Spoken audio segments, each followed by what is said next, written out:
नमस्कार साथियों। Internal control system in auditing topic को हम लेकर आए हैं और सबसे पहले हम क्वेश्चंस को देख लेते हैं कि किस तरह के क्वेश्चन इस टॉपिक से संबंधित पूछे गए हैं। 2011 जूनियर अकाउंटेंट में पूछा गया, internal audit reports is submitted to. Next, internal auditor is appointed by. Internal auditor किसके द्वारा नियुक्त किया जाता है 2011 में। In internal check audit work is performed. आंतरिक निरीक्षण के अंतर्गत जांच कार्य किया जाता है, किनके द्वारा कराया जाता है 2011 में क्वेश्चन पूछा है। 2011 में अगेन क्वेश्चन पूछा है, ऐसी व्यवस्था को जिसके अंतर्गत प्रत्येक व्यक्ति का लेखा कार्य अन्य सदस्यों द्वारा जांचा जाता है उसे हम क्या कहते हैं।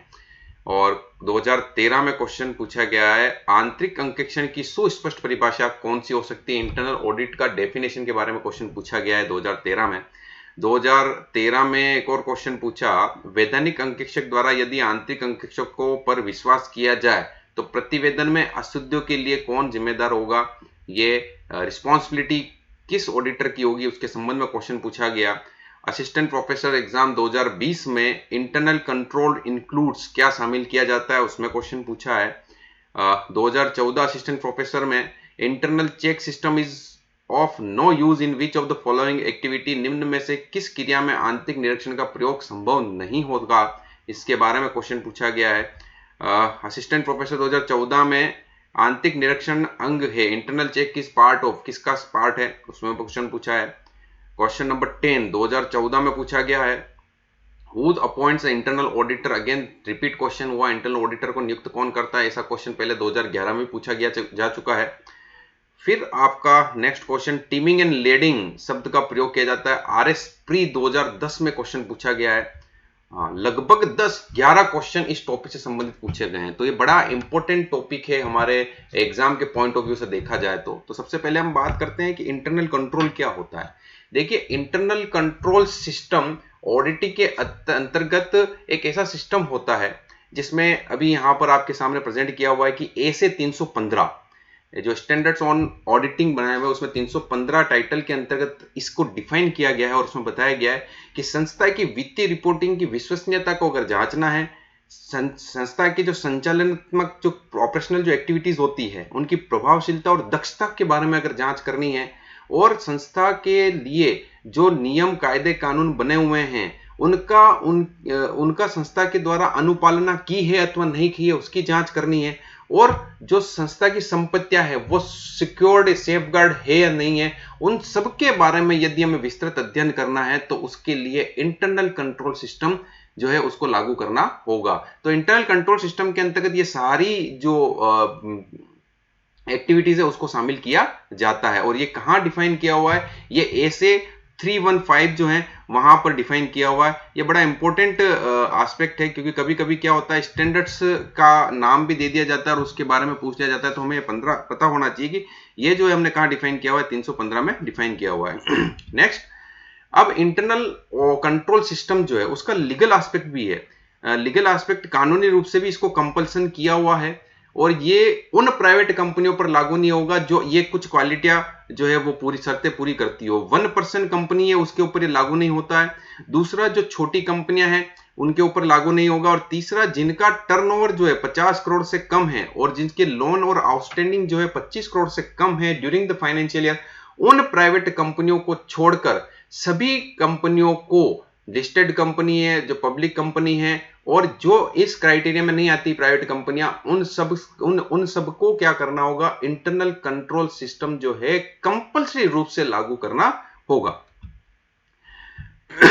फिर बात करते हैं हम इसके अंतर्गत दूसरा जो इसका इंटरनल कंट्रोल सिस्टम में क्या क्या शामिल होता है। तो दो पार्ट जो है इसमें शामिल किए जाते हैं, एक आता है इंटरनल चेक सिस्टम और एक होता है internal auditing system.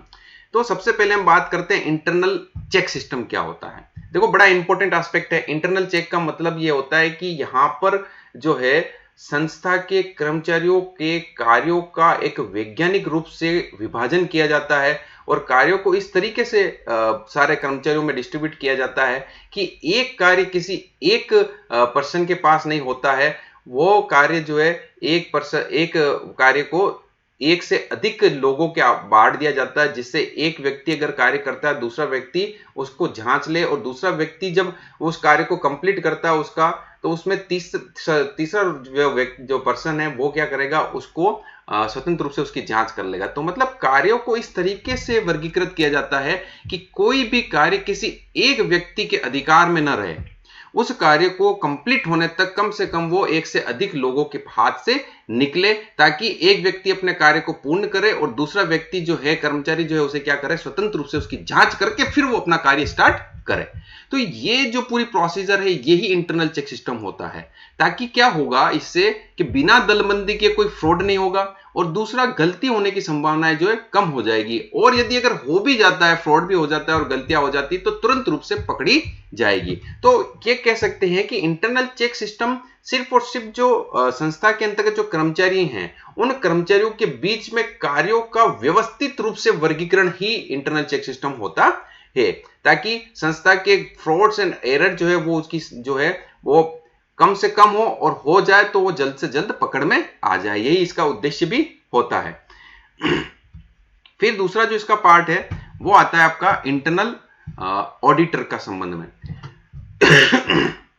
Internal auditing बिल्कुल एक संस्था के अंतर्गत इंटरनल ऑडिटिंग का एक पूरा अलग स्टाफ होता है, और मैनेजमेंट के द्वारा जो अंकेक्षण के कार्य में निपुण होता है उसको क्या किया जाता है, इंटरनल ऑडिटर के रूप में नियुक्त किया जाता है।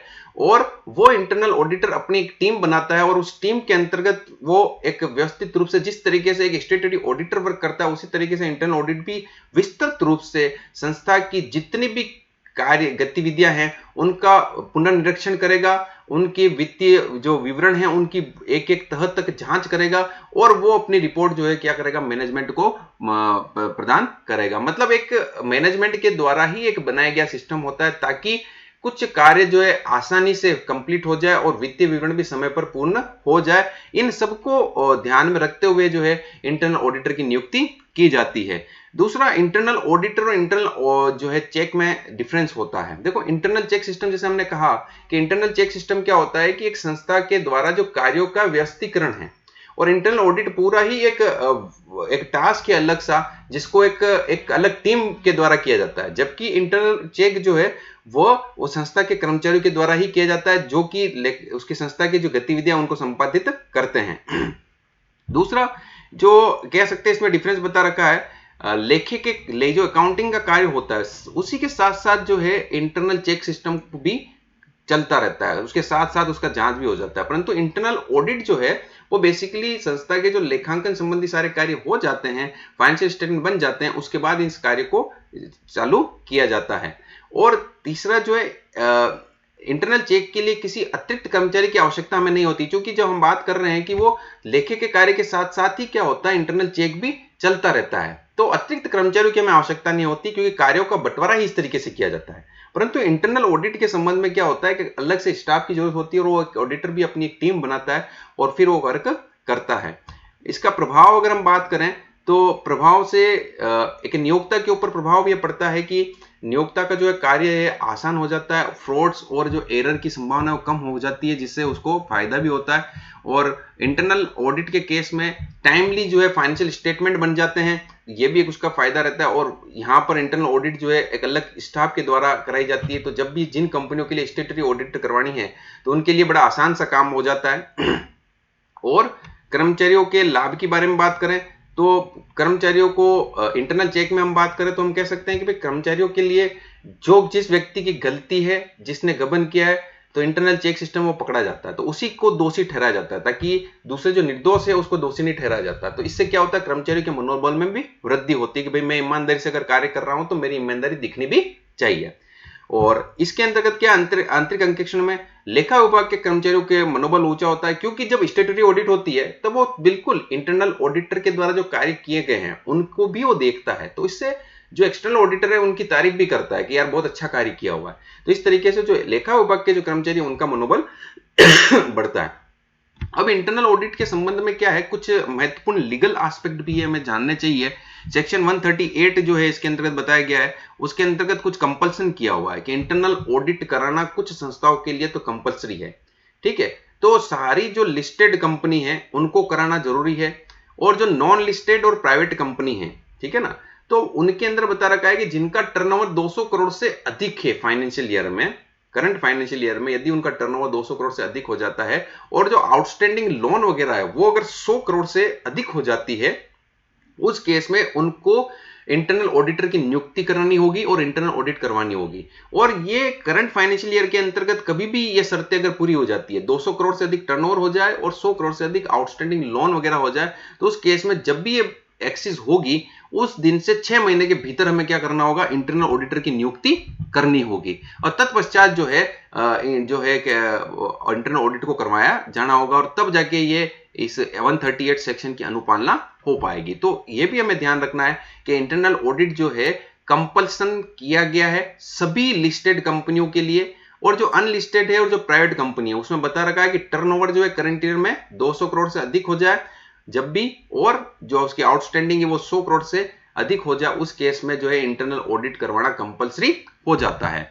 और फिर जब भी आपके इंटरनल ऑडिटिंग हो और जो एक्सटर्नल ऑडिटर है, स्टैट्यूटरी ऑडिटर जो होता है, चाहे वो इंटरनल चेक सिस्टम हो चाहे इंटरनल ऑडिट सिस्टम हो, और उसके साथ यदि हम स्टैट्यूटरी ऑडिटर की निर्भरता की हम बात करेंगे तो हम यही कहेंगे कि अंतिम जिम्मेदारी जो है वो किसकी होगी, हमेशा स्टैट्यूटरी ऑडिटर की ही रहेगी। वो जब अपनी रिपोर्ट बनाएगा तो उसमें अगर किसी प्रकार का फ्रॉड और एरर रहता है और अगर वो इन दोनों के विश्वास पे कार्य करता है तो फिर क्या करना होगा, उसकी जो जिम्मेदारी जो कह सकते हो वो इन इंटरनल चेक सिस्टम और इंटरनल ऑडिट जो ऑडिटर है उसके ऊपर ज्यादा न रहकर किसकी होती है, हमेशा एक्सटर्नल जो ऑडिटर है उसकी हमेशा जवाबदारी रहेगी और वही उसके प्रति जिम्मेदार होगा। तो ये सारी चीजें जो हमें पता होनी चाहिए। अब हम इसके क्वेश्चंस को देख लेते हैं जो हमने अभी डिस्कशन किया, उसके संबंध में क्वेश्चन भी पूछे गए तो वो आपके और ज्यादा क्लियर हो जाएंगे। जिसमें सबसे पहला क्वेश्चन जो था वो पूछा गया कि internal audit report is submitted to, जैसा कि हमने कहा कि इंटरनल ऑडिटर को नियुक्त कौन करता है, संस्था का जो मैनेजमेंट है, बोर्ड ऑफ डायरेक्टर है, उनके द्वारा नियुक्त किया जाता है। तो वो रिपोर्ट भी किसको देगा, मैनेजमेंट को, बोर्ड ऑफ डायरेक्टर को ही देगा, तो गवर्नमेंट को नहीं देगा। फिर आपका जो है शेयर होल्डर को नहीं देगा, और जो फिर तीसरा जो आपका क्रेडिटर्स को देने की जरूरत नहीं है, वो देगा बोर्ड ऑफ डायरेक्टर को। यानी जो चौथा उत्तर है वो सही उत्तर हो जाएगा। नेक्स्ट जो है internal auditor is appointed bye, जैसा कि हमने कहा कि इंटरनल ऑडिटर जो है किसके द्वारा, मैनेजमेंट के द्वारा या बोर्ड ऑफ डायरेक्टर के द्वारा नियुक्त किया जाता है। तो आप यहां पर बोर्ड ऑफ द डायरेक्टर जो है कंपनी के, उनके द्वारा नियुक्त किया जाएगा।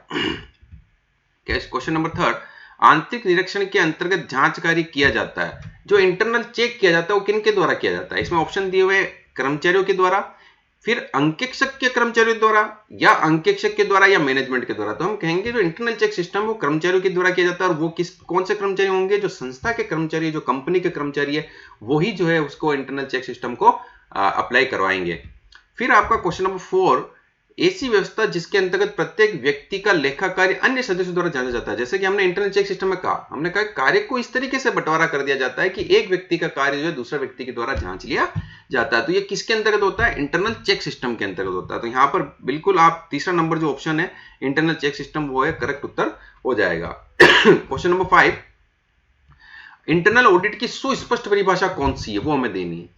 जैसे फर्स्ट टेस्ट में दे रखा है किसी व्यावसायिक संक्रियाओं का विश्लेषण, बिल्कुल बिजनेस ऑपरेशंस जो हैं उनका रिव्यू करना, उनका एनालिसिस करना, वैल्यूएशन करना, जो संस्था के आंतरिक अंकेक्षण स्टाफ द्वारा आयोजित किया जाता है। तो दूसरा जो है किसी संस्था के वित्तीय विवरण पत्रों का मूल्यांकन एवं, केवल इसमें क्या लिखा हुआ, वित्तीय विवरणों का मूल्यांकन एवं विश्लेषण जो संस्था के आंतरिक अंकेक्षण स्टाफ में किया जाता है। और तीसरा ऑप्शन किसी संस्था के वित्तीय विवरण पत्रों का मूल्यांकन विश्लेषण जो केवल बाहरी, देखो बाहरी में ये ऑप्शन गलत सीधा, किसी संस्था के व्यावसायिक सक्रियों का मूल्यांकन विश्लेषण जो कि बाहरी तो होता ही नहीं है सर, दोनों इंटरनल स्टाफ होता है। तो ये दोनों ऑप्शन तो थर्ड और फोर्थ तो खत्म हो गया। और जो पहला ऑप्शन है वो सबसे ज्यादा सटीक है, क्योंकि इसके अंतर्गत इंटरनल ऑडिटर का जो स्कोप होता है, आप मानिए एक्सटर्नल ऑडिटर से भी ज्यादा विस्तृत स्कोप इसका होता है। ये बहुत गहन जांच करता है, वो बिजनेस ऑपरेशन की हर एक पॉइंट की जांच करता है, ठीक है। और स्टैट्यूटरी ऑडिटर तो इंटरनल ऑडिटर के बिहाफ पर कार्य कर सकता है। तो जो पहला ऑप्शन ए है वही सही उत्तर इसका होगा। क्वेश्चन 6, वैधानिक अंकेक्षक द्वारा यदि आंतरिक अंकेक्षक पर विश्वास किया जाए तो प्रतिवेदन में अशुद्धि के लिए कौन जिम्मेदार होगा। देखिए अभी हमने लास्ट डिस्कस किया, हमेशा जवाबदारी जो किसकी होगी, वैधानिक अंकेक्षक की ही होगी। Internal controls includes, internal control में क्या क्या शामिल है, internal check and internal audit दोनों ही शामिल होता है, हम जानते हैं, अभी हमने डिस्कस किया। इंटरनल कंट्रोल सिस्टम में दोनों ही चीजें शामिल होगी। क्वेश्चन नंबर 8, निम्न में से किस क्रिया में आंतरिक निरीक्षण का प्रयोग संभव नहीं है। कुछ क्रिया दी हुई है, इसमें अपने को चुनना है कि कहां पर इंटरनल चेक सिस्टम अप्लाई नहीं कर सकते हो।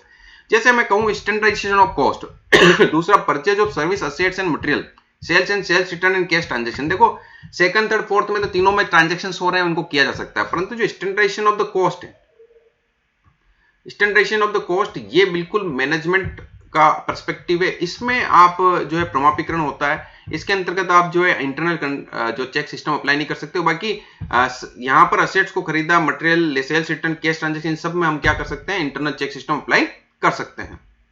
Internal check is a part of, internal check किसका पार्ट है, देखिए इंटरनल अकाउंटिंग का है कि इंटरनल कंट्रोल का है, कंफ्यूजन नहीं होना है। इंटरनल अकाउंटिंग कुछ नहीं होता, इंटरनल कंट्रोल सिस्टम का ही ये पार्ट होता है, ध्यान रहे। Question number 10, who appoints internal auditor. देखो मैं पहले भी पूछा गया क्वेश्चन है, तो आप सीधा कह सकते हो बोर्ड ऑफ डायरेक्टर या मैनेजमेंट के द्वारा जो है नियुक्त किया जाता है। तो तीसरा जो उत्तर है वो आपका सही उत्तर होगा। टीमिंग एंड लीडिंग, देखो ये एक वर्ड यूज किया teeming and leading. Teeming and leading का मतलब क्या होता है, ये जो आपके रोकड़ का गबन जो होता है, फ्रॉड्स ऑफ केस, उसके संबंध में इसका उपयोग किया जाता है। उसका उत्तर तो है आपका फोर्थ है। और होता कैसे, इसमें हम क्या करते हैं,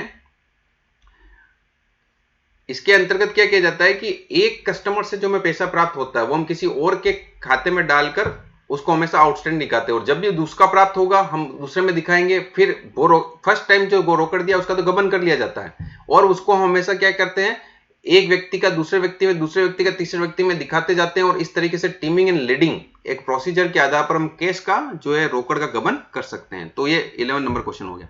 तो ये आपको पूरा कंप्लीट आना चाहिए कि इंटरनल कंट्रोल सिस्टम क्या होता है, जिसके अंतर्गत इंटरनल चेक और इंटरनल ऑडिट दोनों शामिल होता है। इंटरनल कंट्रोल सिस्टम के लिए भी कंपल्सन है, इंटरनल ऑडिट सिस्टम के लिए भी कंपल्सन है, यानी कि लीगल रूप से, कानूनी रूप से भी इनको अप्लाई करने के लिए बाध्यता की गई है। तो ये सारी चीजें हमें आनी चाहिए। इसको यहीं तक रखते हैं, धन्यवाद।